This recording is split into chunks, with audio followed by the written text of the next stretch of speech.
ഈ ശബ്ദത്തിന്റെ പരിധിയിൽ ഞങ്ങളെ ശ്രമിക്കുന്ന പുതുശ്ശേരിയിലെ എല്ലാ നല്ലവരായ ശ്രോതാക്കൾക്കും വേഗം വരാമെന്ന് അരുളി ചെയ്ത കർത്താവായ യേശു ക്രിസ്തുവിന്റെ നാമത്തിലുള്ള വന്ദനത്തെ അറിയിക്കുന്നു.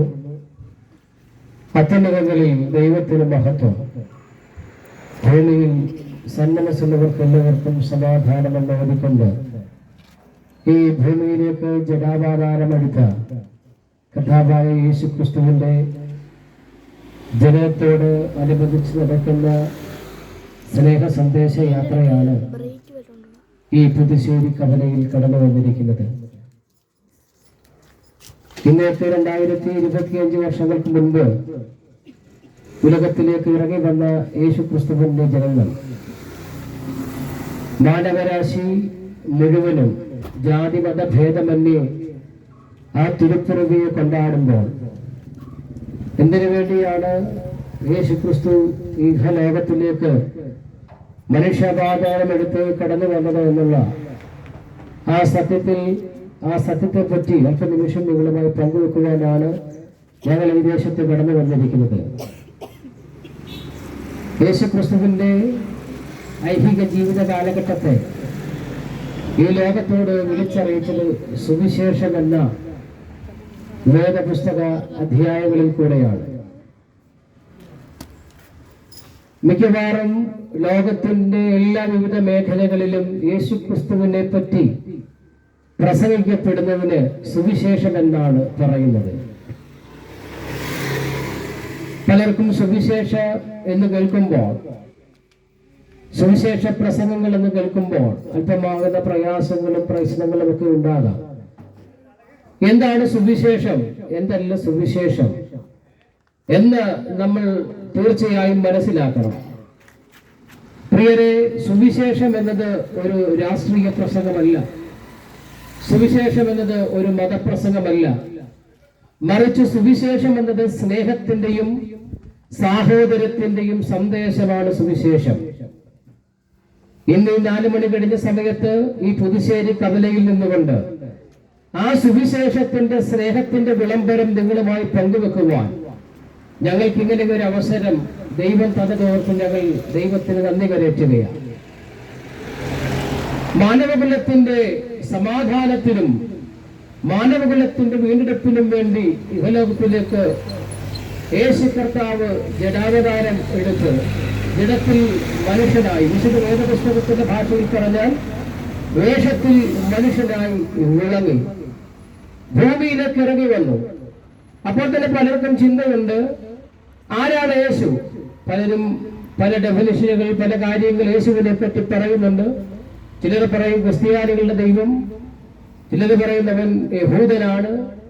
പലവിധ അഭിപ്രായങ്ങൾ ലോകത്തിൽ മുഴങ്ങി കേൾക്കുമ്പോൾ ഞങ്ങളെ ശ്രമിക്കുന്ന ശ്രോതാക്കളോട് ആരാണ് യേശു ക്രിസ്തു എന്ന് പറഞ്ഞുകൊണ്ട് ഞങ്ങൾ തുടങ്ങുവാൻ ആഗ്രഹിക്കുക.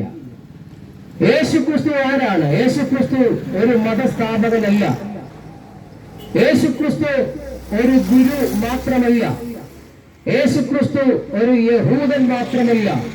പിന്നെ ആരാണ് യേശു ക്രിസ്തു? വിശുദ്ധ വേദപുസ്തകം പറയുന്നു, മനുഷ്യന്റെ പാപത്തെ പരിഹരിക്കുവാൻ വേണ്ടി ലോകത്തിലേക്ക് ഇറങ്ങി വന്ന ദൈവത്തിന്റെ കുഞ്ഞാണ്, അഥവാ ദൈവത്തിന്റെ പുത്രൻ. യോഹന്നാൻ സ്നാപകന് പ്രകാരം വിളിച്ചു പറഞ്ഞു, ഇതാ ലോകത്തിന്റെ പാപത്തെ ചുമക്കുന്ന ദൈവത്തിന്റെ കുഞ്ഞാട്. അങ്ങനെ ലോകത്തിന്റെ പാപത്തെ ചുമക്കുവാൻ മാനവകുലം അകപ്പെട്ടു പോയ മഹാപാപത്തിൽ നിന്നും മഹാരോഗത്തിൽ നിന്നും വീണ്ടെടുപ്പ് നൽകുവാൻ വേണ്ടി ദൈവമായിരുന്നവൻ, ദൈവത്തോടു കൂടെ ഇരുന്നവൻ, ദൈവത്തിന്റെ സമത്വം മുറുകെ പിടിക്കാതെ താണലോകത്തിലേക്ക് ഇറങ്ങി വന്ന ദൈവമത്രേ യേശു ക്രിസ്തു. അങ്ങനെയെങ്കിൽ യേശു ക്രിസ്തു എന്തിനു വേണ്ടിയാണ് ലോകത്തിലേക്ക് വന്നത്? വിശുദ്ധ വേദപുസ്തകം പറയുന്നു, യേശു ക്രിസ്തു ലോകത്തിലേക്ക് വന്നത് മനുഷ്യന്റെ പാപത്തിന് പരിഹാരം വരുത്തുവാൻ. യേശു ക്രിസ്തു ലോകത്തിലേക്ക് വന്നപ്പോൾ മനുഷ്യന്റെ പാപത്തിന് എങ്ങനെ പരിഹാരം വരുവാൻ തക്കവണ്ണമിടയായി. വേദപുസ്തകം പ്രകാരം വിളിച്ചു പറയുന്നു, രക്തം ചൊരിഞ്ഞിട്ടല്ലാതെ വിമോചനമില്ല. അങ്ങനെയെങ്കിൽ ഈ പാപിയായ മനുഷ്യൻ, എങ്ങനെയാണ് മനുഷ്യൻ പാപിയായെന്ന് ചോദിച്ചാൽ നമുക്ക് എല്ലാവർക്കും അറിയാവുന്ന ഒരു കഥയുണ്ട്, ചരിത്രമുണ്ട്. ആദമ്യ പാപം മനുഷ്യനിലേക്ക് പ്രവേശിക്കുവാൻ തക്കവണ്ണമിടയായി. ആദമ്യ പാപം മനുഷ്യന്റെ കേടിനായി ലോകത്തിൽ പ്രവേശിച്ചപ്പോൾ ആ പാപം മുഴു ജനത്തെയും മുഴു ലോകത്തെയും വിഴുകുവാൻ തക്കവണ്ണമിടയായി. ആ പാപത്തിന്റെ പരിണിതഫലം ഇന്ന് ലോകത്തിൽ എമ്പാടും വ്യാപരിച്ചു കൊണ്ടിരിക്കുകയാണ്. നമ്മൾ വിചാരിക്കും നമ്മൾ പാപിയാണോ അല്ലയോ എന്ന് നമ്മൾ നമ്മളെ തന്നെ പലപ്പോഴും ഹിതപരിശോധന ചെയ്യുമ്പോൾ നമുക്ക് ആ പാപത്തിന്റെ ആഴം മനസ്സിലാക്കുവാൻ തക്കവണ്ണം കഴിയുന്നില്ല. എന്നാൽ ചില ദിവസങ്ങൾക്ക് അല്ലെങ്കിൽ ചില സമയങ്ങൾക്കപ്പുറം ചില പ്രവൃത്തികൾ നമ്മളിലൂടെ പുറത്തു വരുമ്പോൾ അത് പാപത്തിന്റെ പ്രവൃത്തിയാണെന്ന് മറ്റുള്ളവർക്ക് മനസ്സിലാകുവാൻ തക്കവണ്ണമിടയാകും. അപ്പോൾ ആ പാപത്തെ മാറ്റുവാൻ വേണ്ടിയാണ് യേശുക്രിസ്തു ലോകത്തിലേക്ക് വന്നത്. വചനം പറയുന്നു, ആ വചനം എല്ലാവർക്കും വിശ്വാസയോഗ്യവും സത്യവുമത്രേ. മനുഷ്യന്റെ പാപത്തിൽ നിന്ന് മനുഷ്യനെ വീണ്ടെടുക്കുവാൻ ഇഹലോകത്തിലേക്ക് യാതൊന്നിനും കഴിയാതിരുന്നപ്പോൾ ദൈവത്തോടുള്ള സമത്വം മുറുകെ പിടിക്കുകയുള്ളവരെ ദൈവമായിരുന്നവൻ ലോകത്തിലേക്ക് ഇറങ്ങി വന്നു. മനുഷ്യന്റെ പാപത്തിന് പരിഹാരം വരുത്തുവാൻ അവൻ ക്രൂശിൽ യാഗമായി മാറി, അഥവാ ക്രൂശിക്കപ്പെട്ട് മരിക്കുവാൻ തക്കവണ്ണമിടയായി. അപ്പോൾ ചോദിക്കാം, അങ്ങനെ യേശു മരിച്ചതുകൊണ്ട് മനുഷ്യന്റെ പാപത്തിന് പരിഹാരം വന്നോ? പ്രിയരെ, വിശുദ്ധ വേദപുസ്തകം പറയുന്നത് സകല മാനവകുലത്തിന്റെയും പാപം യേശുക്രിസ്തുവിന്റെ മരണത്തിലൂടെ മാറ്റപ്പെടുവാൻ തക്കവണ്ണമിടയായി. അപ്പോൾ ഒരു ചോദ്യം ഉണ്ടാകാം, പക്ഷെ അത് ഞങ്ങൾക്ക് ഇതുവരെ ലഭ്യമായിട്ടില്ലല്ലോ. പ്രിയരെ, ഒരു കാലഘട്ടത്തിൽ ഇങ്ങനെ ഒരു ചോദ്യം പലരുടെയും മുൻപിൽ ചോദിച്ച ചില വ്യക്തികളാണ് ഞങ്ങൾ. ഈ ലോകത്തിൽ ജീവിച്ചു കൊണ്ടിരുന്നപ്പോൾ പാപമെന്തെന്നറിയാതെ, അല്ലെങ്കിൽ പ്രവൃത്തി ചെയ്യുന്നത് ശരിയാണോ തെറ്റാണോ എന്നറിയാതെ, നമ്മൾ ചെയ്യുന്നത് ശരിയാണെന്ന് നിരൂപിച്ചുകൊണ്ട് അതിനെ അങ്ങനെ ശരിയാണെന്ന് തെളിയിക്കുവാൻ വേണ്ടി പലവിധമാകുന്ന കാര്യങ്ങളിൽ ഏർപ്പെട്ടുകൊണ്ട് പോയിരുന്നൊരു മുൻകാലം ഉണ്ടായിരുന്നു. ആ കാലഘട്ടത്തിൽ സ്വസ്ഥതയും സമാധാനവും ഇല്ലാതെ ജീവിച്ച സമയം, അതെങ്ങനെ ജീവിതത്തിൽ അങ്ങനെ ഒരു ജീവിതാനുഭവം തിരഞ്ഞെടുക്കുവാൻ തക്കവണ്ണം ഇടയായെന്ന് ചോദിച്ചാൽ, പാപത്തെ പറ്റി ബോധ്യമില്ലാതെ പാപജീവിതം എന്തെന്നറിയാതെ ജീവിച്ചൊരു കാലഘട്ടത്തിൽ പല ഇസങ്ങളും പ്രത്യയ ശാസ്ത്രങ്ങളും ഞങ്ങൾ പഠിക്കുവാനും അറിയുവാനും തക്കവണ്ണം ഇടയായി. ആ ഇസങ്ങളും പ്രത്യയ ശാസ്ത്രങ്ങളും പഠിപ്പിച്ചത് ലോകത്തിൽ മനുഷ്യന് സമാധാനം വരുത്തുവാൻ നമ്മളുടെ കയ്യിലുള്ള ഈ ഇസത്തിനും പ്രത്യയ ശാസ്ത്രത്തിനും മാത്രമേ കഴിയത്തുള്ളൂ എന്നുള്ള ആ പഠിപ്പിക്കലിൽ ആകൃഷ്ടന്മാരായി ഞങ്ങൾ അതിലേക്ക് ചെല്ലുവാൻ തക്കവണ്ണം ഇടയായി. പക്ഷേ ആ ഇസവും പ്രത്യയ ശാസ്ത്രവും ഞങ്ങളെ പഠിപ്പിച്ചത് മറ്റുള്ളവന് സ്വസ്ഥത വരുത്തുവാൻ വേണ്ടി, അവന് സമാധാനം വരുത്തുന്നത് എങ്ങനെയെന്ന് ചോദിച്ചാൽ, അവന്റെ സ്വസ്ഥതയെ നശിപ്പിച്ചുകൊണ്ട് അവന്റെ സമാധാനത്തെ ഇല്ലാതെയാക്കിക്കൊണ്ട് ഞങ്ങൾ അവന് സമാധാനവും സ്വസ്ഥതയും വരുത്തുവാൻ തക്കവണ്ണം ഇടയായി. എന്ന് പറഞ്ഞാൽ വാളും വടിയും കൊണ്ട് അവന്റെ സമാധാനത്തെ അപഹരിച്ചുകൊണ്ട് ഞങ്ങൾ അവന് സമാധാനം വരുത്തുവാൻ തക്കവണ്ണം നോക്കി. അത് ഞങ്ങളുടെ ജീവിതത്തിൽ ഒത്തിരി സന്തോഷത്തിനിടയാക്കി. ചിലപ്പോഴൊക്കെ ഒത്തിരി പേർ നമ്മളുടെ ഈ വാക്കുകൾ കേട്ട് നമ്മളുടെ ഇസവും പ്രത്യയ ശാസ്ത്രവും അംഗീകരിച്ച് നമ്മളോട് കൂടെ വരുമ്പോൾ ഞങ്ങൾ വിചാരിച്ചു ഇത് വിജയത്തിന്റെ മാർഗമാണ്, ഇത് സന്തോഷത്തിന്റെ മാർഗമാണ്. എന്നാൽ ചില ദിവസങ്ങൾ കഴിഞ്ഞപ്പോൾ, ചില മാസങ്ങൾ മുൻപോട്ട് പോയപ്പോൾ ഞങ്ങൾക്ക് മനസ്സിലായി ഈ പോകുന്ന വഴി അത്ര ശുഭകരമാകുന്ന ഒരു വഴിയല്ല. കാരണം ഇസവും പ്രത്യയ ശാസ്ത്രങ്ങളും ഒക്കെ പലപ്പോഴും പരാജയമായി തീരുന്നത് കണ്ണിന്റെ മുൻപിൽ കാണുവാൻ തക്കവണ്ണമിടയായി. അങ്ങനെ ഇസവും പ്രത്യയ ശാസ്ത്രവും പരാജയമായി തീർന്ന് ഞങ്ങളുടെ ഉള്ള സന്തോഷവും സമാധാനവും നഷ്ടപ്പെടുവാൻ തക്കവണ്ണമിടയായി. ഈ പ്രത്യയ ശാസ്ത്രത്തിന് വേണ്ടി ഓടിയപ്പോൾ, സന്തോഷത്തിന് വേണ്ടി സമാധാനത്തിന് വേണ്ടി ലോകത്തിലെ ലഹരി പദാർത്ഥങ്ങൾ കടിമകളായി തീർന്നൊരു കാലഘട്ടം ഉണ്ടായിരുന്നു. ആ കാലഘട്ടത്തിൽ ഞങ്ങൾ ജീവിച്ചിരുന്നപ്പോൾ ഞങ്ങളുടെ സഹോദരങ്ങൾക്ക് നല്ലൊരു സഹോദരനായി മാറുവാൻ കഴിയാതെ, ഞങ്ങളുടെ മാതാപിതാക്കൾക്ക് നല്ലൊരു മകനായി മാറുവാൻ കഴിയാതെ, ഞങ്ങളുടെ ദേശനിവാസികൾക്ക് നല്ലൊരു അയൽപക്കക്കാരനായി തീരുവാൻ കഴിയാതെ മനുഷ്യനെ ദ്രോഹിച്ചുകൊണ്ടിരുന്ന ഒരു ഭൂതകാലം ഞങ്ങൾക്കുണ്ടായിരുന്നു. ആ ഭൂതകാലത്തിൽ നിന്ന് ഒരിക്കലും വിടുതൽ പ്രാപിക്കുവാൻ കഴിയില്ലെന്ന് മനസ്സിലാക്കിയപ്പോൾ ഈ ലോകത്തിന്റെ അടിമത്തത്തിലേക്ക് ഞങ്ങൾ വീഴുവാൻ തക്കവണ്ണമിടയായി. മദ്യവും മയക്കുമരുന്നും ലഹരി പദാർത്ഥങ്ങളും ജീവിതത്തെ വല്ലാതെ കാർന്നു നിന്നപ്പോൾ അതിൽ നിന്നും മുക്തന്മാരാകുവാൻ കഴിയാതെ ഞങ്ങൾ മുഖാന്തരം ഞങ്ങളുടെ കുടുംബങ്ങൾ ദേശത്തിന് നടുവിൽ അപമാനിക്കപ്പെട്ടത് കണ്ടു നിൽക്കുന്ന ഒരനുഭവമായിരുന്നു. അവർ ഞങ്ങളോട് പറഞ്ഞു, നിങ്ങൾ നിമിത്തം ഞങ്ങൾ ഭാരമുള്ളവരാ, നീ നിമിത്തം ഞങ്ങൾക്ക് ദേശത്തിന് നിൽക്കുവാൻ കഴിയില്ല എന്നൊക്കെ പറഞ്ഞ് മറ്റുള്ളവരുടെ കുത്തുവാക്കുകളും ഒക്കെ കേട്ട് വല്ലാതെ ഭാരപ്പെട്ടു. അങ്ങനെ ജീവിതം എങ്ങനെ മുൻപോട്ട് കൊണ്ടുപോകുമെന്നറിയാതിരുന്ന കാലഘട്ടത്തിൽ ഞങ്ങളിൽ ഉണ്ടായിരുന്ന പാപവാദം ഞങ്ങളോട് പറഞ്ഞു, ഇനി ജീവിച്ചിട്ട് കാര്യമില്ല, എങ്ങനെയെങ്കിലും മരിച്ചാൽ മതി. അങ്ങനെ മരണത്തെ കാത്തിരുന്ന കാലഘട്ടങ്ങളിൽ ഞങ്ങളുടെ ഹൃദയത്തിലേക്ക് കടന്നു വന്ന ഊർജമുള്ളൊരു സന്ദേശമുള്ളതാണ് യേശുക്രിസ്തുവിന്റെ സുവിശേഷ സന്ദേശം. ആ സുവിശേഷ സന്ദേശത്തിൽ ഞങ്ങൾ ആകൃഷ്ടരായപ്പോൾ ഞങ്ങളിൽ ഉണ്ടായിരുന്ന പാപത്തിന്റെ ആ പ്രവൃത്തികൾ അഴിഞ്ഞു മാറുവാൻ തക്കവണ്ണമടയായി മദ്യത്തിനും മയക്കുമരുന്നിനും അടിമകളായി ലോകത്തിൽ ജീവിതം മുൻപോട്ട് നയിച്ചിരുന്ന ഞങ്ങൾക്ക് ആ മദ്യത്തിൽ നിന്നും മയക്കുമരുന്നിൽ നിന്നുള്ള ദൂഷ്യവശങ്ങൾ ഇന്നതൊന്നും മനസ്സിലാകുവാൻ കഴിയാതെ അതിലൂടെ മുൻപോട്ട് പോയിരുന്ന ഞങ്ങൾ അതിനെയൊക്കെ വിട്ടുമാറുവാൻ തക്കവണ്ണം ഇടയായത് ഞങ്ങളുടെ ഉള്ളിൽ കടന്നു വന്ന് ഒരു സ്നേഹത്തിന്റെ സന്ദേശമുണ്ട്. പ്രിയരെ, ഇന്ന് ഈ 4 മണി കഴിഞ്ഞ സമയത്ത് ആ സ്നേഹ സന്ദേശം, ആ ക്രിസ്തുവിന്റെ വിളംബരം, ആ ക്രിസ്മസിന്റെ വിളംബരം നിങ്ങളോട് അറിയിക്കുവാൻ അത്രേ ഞങ്ങൾ കടന്നു വന്നത്. മനുഷ്യകുലത്തിന്റെ ഈ പാപപ്രവൃത്തികളിൽ നിന്ന് വിടുതൽ പ്രാപിക്കുവാൻ ഇവിടുത്തെ ഒരിക്കലും കഴിയാതിരുന്നപ്പോൾ, ഇവിടുത്തെ ഡി അഡിഷൻ സെന്ററുകൾക്ക് ഞങ്ങളെ മാറ്റുവാൻ കഴിയാതിരുന്ന സ്ഥലത്ത് നിന്ന് ഞങ്ങൾക്ക് മാറ്റം വരുത്തിയ ഒരു സ്നേഹ സന്ദേശമുണ്ട്. അതത്ര സുവിശേഷത്തിന്റെ സന്ദേശം. ഇന്ന് ഈ 4 മണി കഴിഞ്ഞ സമയത്തും ഞങ്ങൾ ആ സുവിശേഷ സന്ദേശം, സ്നേഹ സന്ദേശം നിങ്ങളുമായി പങ്കുവെക്കുവാനാണ് ഇവിടെ കടന്നു വന്നിരിക്കുന്നത്. പ്രിയരെ, ഈ സന്ദേശം ഇത് സമാധാനത്തിന്റെ സന്ദേശമാണ്. ഈ സന്ദേശത്തിന്റെ ഈ സമാധാനം നിങ്ങളെ അറിയിക്കുന്നത് ലോകത്തിൽ നമ്മൾക്ക് ബുദ്ധി കൊണ്ട് അളന്നെടുക്കുവാൻ കഴിയാത്ത സമാധാനമാണ്. ഞങ്ങൾ അനുഭവിച്ച സമാധാനം, ഞങ്ങൾ അനുഭവിച്ച സന്തോഷം, അത് നിങ്ങളുമായി ഞങ്ങൾ പങ്കുവെക്കുകയാണ്. മദ്യം തരാത്ത, മയക്കുമരുന്നിന് തരുവാൻ കഴിയാത്ത, ലഹരി പദാർത്ഥങ്ങൾക്ക് തരുവാൻ കഴിയാത്ത ഒരു സന്ദേശം, ഒരു സമാധാനവും സന്തോഷവും ഞങ്ങളുടെ ജീവിതത്തിൽ ലഭ്യമായി തീർന്നു. അതെങ്ങനെയെന്ന് ചോദിച്ചാൽ ഞങ്ങളുടെ ഉള്ളിലെ പാപം മാറുവാൻ തക്കവണ്ണം ഇടയായി. എങ്ങനെയാ പാപം മാറിയെന്ന് ചോദിച്ചാൽ കർത്താവാകുന്ന യേശു ക്രിസ്തുവിനുള്ള വിശ്വാസം ഞങ്ങളുടെ പാപത്തെ മാറ്റുന്നു. വിശുദ്ധ വേദപുസ്തകം വിളിച്ചു പറഞ്ഞു, അവനെ ഹൃദയം കൊണ്ട് വിശ്വസിച്ചു യേശു രക്ഷകനെന്ന് വായ് കൊണ്ട് ഏറ്റുപറഞ്ഞാൽ നീ രക്ഷിക്കപ്പെടും. അങ്ങനെ ഒരു ഹൃദയത്തിലുള്ള വിശ്വാസവും ഏറ്റുപറച്ചിൽ മുഖാന്തരം ഞങ്ങൾ രക്ഷിക്കപ്പെടുവാൻ തക്കവണ്ണമിടയായി. അങ്ങനെ യേശു ക്രിസ്തുവിന്റെ രാമൻ ഈ ഭൂമിയിലേക്ക് മടങ്ങി വരവിന്റെ ഒന്നാമത്തെ ലക്ഷ്യമാകുന്ന പാപമോചനം ഞങ്ങൾ പ്രാപിക്കുവാൻ തക്കവണ്ണമിടയായി.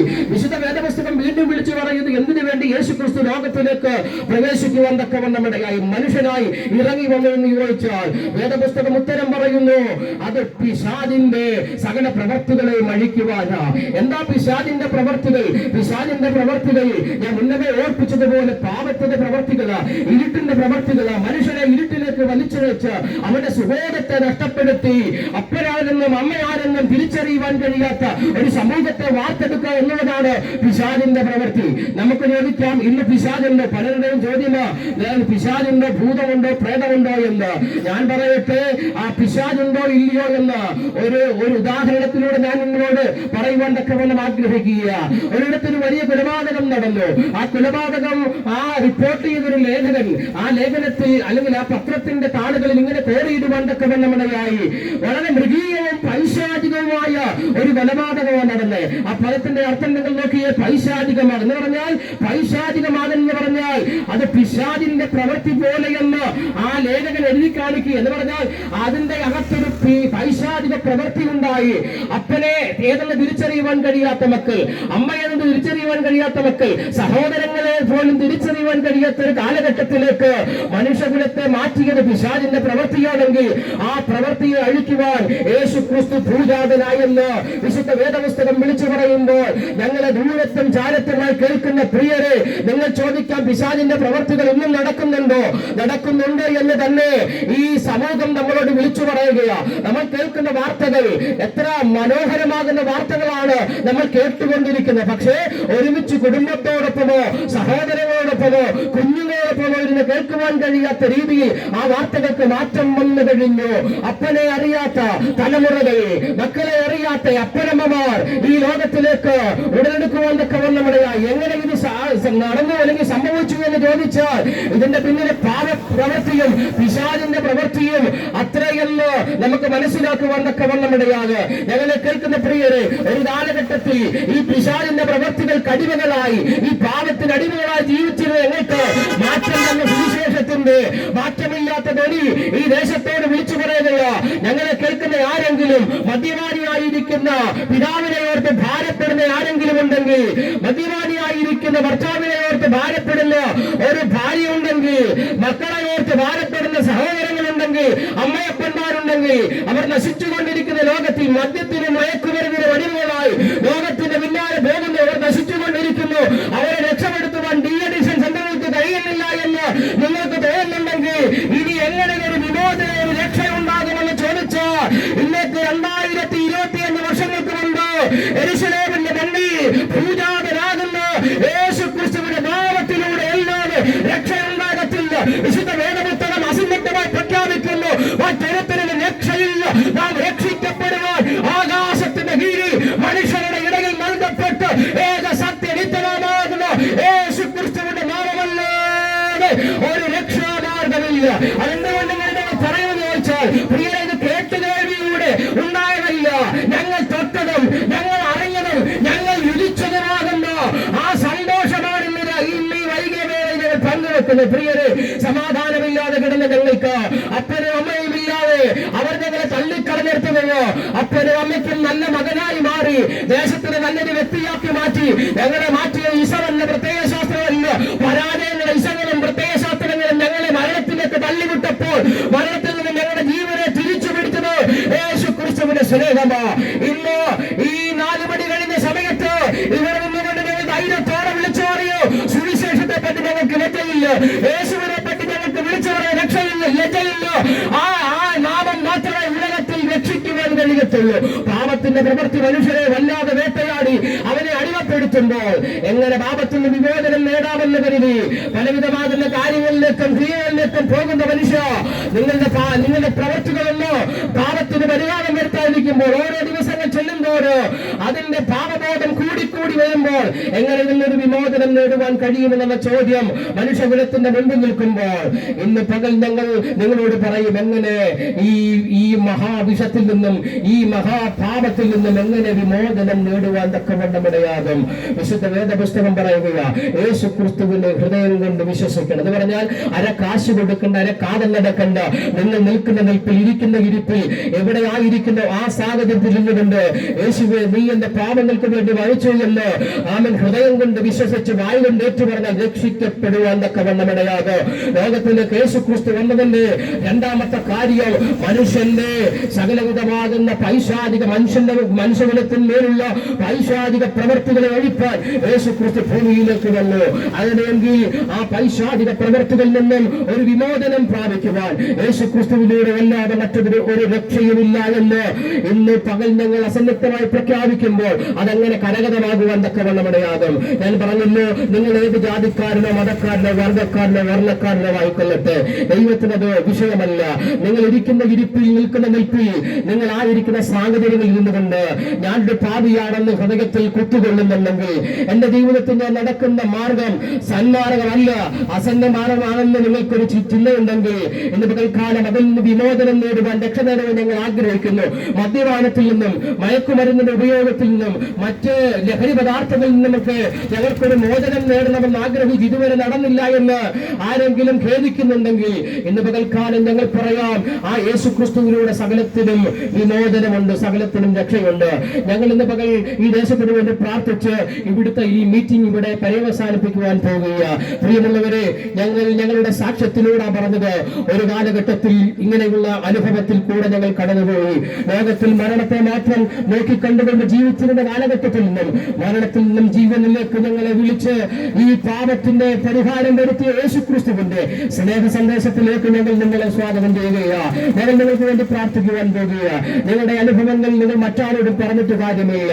നിങ്ങളുടെ ഹൃദയത്തിന്റെ വേദനകൾ യേശുവിനോടൊന്ന് പറയുവാൻ നിങ്ങൾക്ക് മനസ്സുണ്ടോ? ഞങ്ങൾ പ്രാർത്ഥിക്കുവാൻ പോകുമ്പോൾ, യേശുവേ, ഞാൻ പാപിയായ ഒരു മനുഷ്യനാണ്, എന്റെ പാപത്തിന് പരിഹാരം വരുത്തുവാൻ വേണ്ടിയാണ് ഇന്നൊക്കെ 2025 വർഷങ്ങൾക്ക് മുൻപ് ദൈവമായിരുന്ന അങ്ങ് ഭൂമി ഭൂമിയിലേക്ക് വന്നു എന്ന് ഞാൻ വിശ്വസിക്കുന്നു. അങ്ങയുടെ ക്രൂശുമരണത്തിലൂടെ എനിക്ക് രക്ഷ നേടിത്തന്നു എന്ന് ഞാൻ വിശ്വസിക്കുന്നു എന്ന് ഇന്ന് പകൽ ആരൊക്കെ ആ ക്രിസ്തുവിനെ ഏറ്റെടുക്കുവാൻ മനസ്സുണ്ടോ, ദൈവത്തിന്റെ വചനം പറഞ്ഞ് ഇന്ന് നിങ്ങളുടെ ഭവനത്തിന്റെ രക്ഷയുണ്ടാകും. ഞങ്ങൾ അവസാനം പറഞ്ഞ് അവസാനിപ്പിക്കട്ടെ. പ്രിയ ലോകത്തിൽ ആർക്കും മാറ്റുവാൻ കഴിയാത്ത മനുഷ്യനെ മാറ്റിയത് സുവിശേഷം അത്രേ. നരഭോജികളെ നരസ്നേഹികളാക്കി മാറ്റിയ സുവിശേഷം, ആഫ്രിക്ക എന്ന ഇരുണ്ടവന്റെ വെളിച്ചത്തിന്റെ ദേശമാക്കി മാറ്റിയ സുവിശേഷം ഇന്നും ശക്തിയോടുകൂടെ 5 വൻകരകൾ ചേർവാഴ്ച നടത്തിക്കൊണ്ടിരിക്കുക. അതങ്ങനെ യേശു 5 വൻകരകളെ കീഴ്പ്പെടുത്തിയെന്ന് ചോദിച്ചാൽ വാളുകൊണ്ടല്ല, വടികൊണ്ടല്ല, തന്റെ സ്നേഹം കൊണ്ട് 5 വൻകരകളെ കീഴ്പ്പെടുത്തി യേശുവിന്റെ സന്ദേശം, സ്നേഹത്തിന്റെ സന്ദേശം ഈ ക്രിസ്മസിന്റെ തലേ ദിവസം ഞങ്ങൾ ഉറക്കെ പ്രഖ്യാപിക്കുന്നു. യേശു ക്രിസ്തുവിലൂടെ രക്ഷയില്ല. യേശു ക്രിസ്തു രോഗികളെ സൗഖ്യമാക്കുന്നു. യേശു ക്രിസ്തു പാപികളെ രക്ഷിക്കുന്നു. യേശു ക്രിസ്തു പരിശുദ്ധാത്മാവിനെ തരുന്നു. യേശു ക്രിസ്തു രാജാവായി വരുന്നു. അവനെ എതിരേൽപ്പാൻ പുതുശ്ശേരിയെ നിങ്ങളെ ഞങ്ങൾ സ്വാഗതം ചെയ്യുന്നുണ്ട്. ഈ സന്ദേശം ഇവിടെ പര്യവസാനിപ്പിക്കുക. ഈ ശബ്ദത്തിന്റെ പരിമിതികളെത്തോളം ശ്രമിച്ച എല്ലാ നല്ലവരായ ദേശനിവാസികളുമുള്ള നല്ലയും മന്ദനവും അറിയിക്കുന്ന ദൈവം നമ്മളെല്ലാവരെയും അനുഗ്രഹിക്കുമാറാണ്.